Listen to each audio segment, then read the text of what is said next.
AI slop is saturating the internet, and things are becoming dramatic pretty quickly.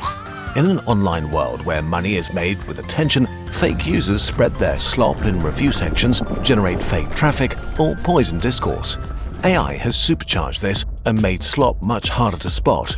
Today, about half of internet traffic is bots. The majority of them are used for destructive purposes.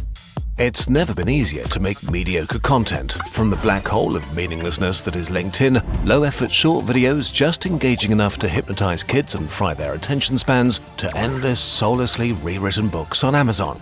AI music is invading streaming platforms. Google AI is summarizing websites instead of sending traffic to them. On YouTube, new channels publish long-form videos multiple times a week with AI-generated thumbnails, voices, and scripts. True crime, video essays, science, no space is safe. We're in the golden era of soulless slop. And sadly, actual creative human work is used to train these AI models. Every Reddit comment, original YouTube video, or human drawing on DeviantArt has been sold out to the AI companies, or straight up stolen by them, without attribution or payment to the actual creators. Creative theft on a scale where it's impossible to protect against it, already putting loads of creatives' work in danger, so AI companies can get rich.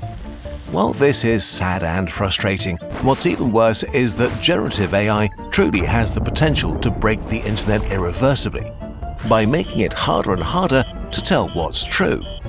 At first, AI looked great.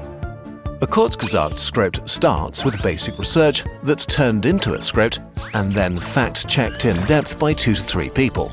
We try to confirm our info with what we deem trustworthy, ideally first-hand sources, ideally papers. Then we get 1 to 3 experts for input and critique. Fact-checking and compiling our sources alone takes around 100 hours per video.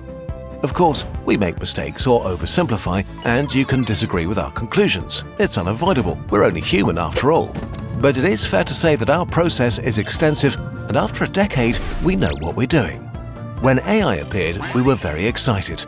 A mechanical brain able to super quickly collect information. So we went to work, and it looked amazing. And then we started fact-checking. We didn't expect it to be perfect, but it was way worse than we thought. Confidently incorrect. AI is so bad at this.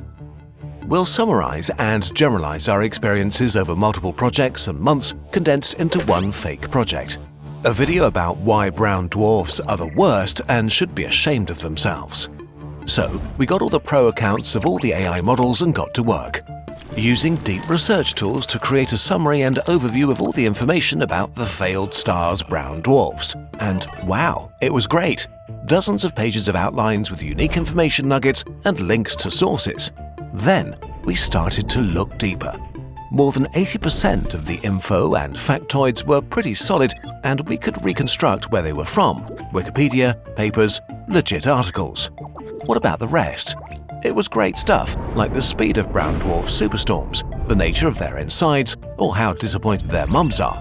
But we couldn't find where the AI got this info from, which is not automatically a bad sign. After all, the models contain pretty much all the internet and books ever written. So we asked experts for input, and they flagged the exact same facts, even asking where we found it. To fulfill its goal to make us happy, the AI had invented or extrapolated information to make brown dwarfs more interesting than they really are. Like a bad journalist making up details to make a story hit harder or fit a narrative. Now we wanted to know more and dove in deeper, reading the seemingly more solid sources the AI had given us in full. One was an article from a news site written by a human journalist. Or was it? It had a very familiar structure and, surely purely coincidentally, read like what you get if a human slightly changes AI wording. An AI essay detection tool gave it a 72% match, so an AI article without sources used as a credible source for AI research. Which makes sense, since in 2025 there were already well over 1,200 confirmed AI news websites publishing massive amounts of AI-generated misinformation and false narratives. This mix of correct, dubiously sourced and straight-up made-up information also leads AI to present really shoddy conclusions that sound strong or novel but are often half-truths or misrepresentations. Oh well, we salvaged what we could and went back to the drawing board. And after a few weeks, it happened. By pure stupid chance, we saw a brown dwarf video popping up by a relatively new channel. It had hundreds of thousands of views and was pretty good, nice footage, great editing. But we'd seen the structure and rhythm before, and would you look at that? It contained all the brown dwarf facts we'd flagged as unreliable or straight up made up by AI. This is where the death of the internet begins. Now there's a proper source of brown dwarf misinformation online. When the next AI repeats the same research, it will find a transcript from a video with a lot of views. The misinformation is now true. It will spread. Even before AI, it was pretty hard to find the origin of facts that sound great but are not true. Just watch our video about a 100-year-old lie. As AI use goes on, it may become impossible to know what's true or not. The most corrosive lie. The problem with AI is how trustworthy it seems. How it's correct enough to seem super smart and how incredibly confidently incorrect it is. Casually lying to your face, often very subtly. When you catch it lying, it immediately admits it, vows to never do it again, and then it does it again. As eloquent as current language models feel, there's nobody home. No greater intelligence or consciousness is talking back to you. Current AI is a very complex hammer that doesn't understand what it's doing or what nails are. But we're letting it add new shelves to the library of human knowledge. AI is changing quickly, so this may get better, but right now, it's pretty grim. Way too many people blindly trust AI. Studies looked into the language of millions of scientific papers published before and after the rise of large language models. They found an abrupt and sharp increase in the frequency of words that AIs like to use. So it seems clear that now a significant portion of papers have been at least assisted by AI, usually without acknowledgement. And just in July 2025, it was discovered that a number of researchers had started to sneak hidden messages into their papers. In white text, or too small for the human eye, they prompted AIs to review them positively and not point out flaws. As more and more people are using AI carelessly, the library of human knowledge is getting less and less reliable. Which brings us to the last part: how are we using AI? And will Kurzgesagt survive the AI slop age? Will AI slop kill Kurzgesagt and artists?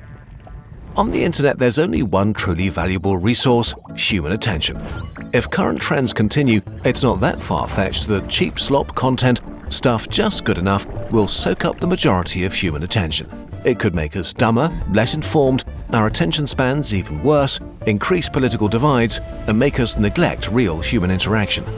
If AI eats the majority of the attention pie, channels like ours will become unfeasible, or forced to downsize or use AI themselves to be able to compete. We don't want to play this game. How will we use AI? Like the Align tool in Adobe Illustrator. If you have a bunch of boxes and you want to line them up, you can do this manually one by one, or you can just select them, click Align, and have them perfectly aligned in an instant. It's the same with AI programming tools for animation or using it as a faster Google alternative. AI is a helpful tool, but the creativity and integrity is still ours. So, dear Internet, here is what we're offering to you. Kurzgesagt is made by humans for humans, and it will remain that way. We'll produce well-researched content and invest a lot of time and our human creativity in our illustrations and animations. Put our creative soul into our work. We'll continue to fact-check and discuss our research with human experts to give you the most trustworthy information that we can. When we make mistakes, they will be our mistakes. We would rather quit than make AI slop. But to go on, we need your support.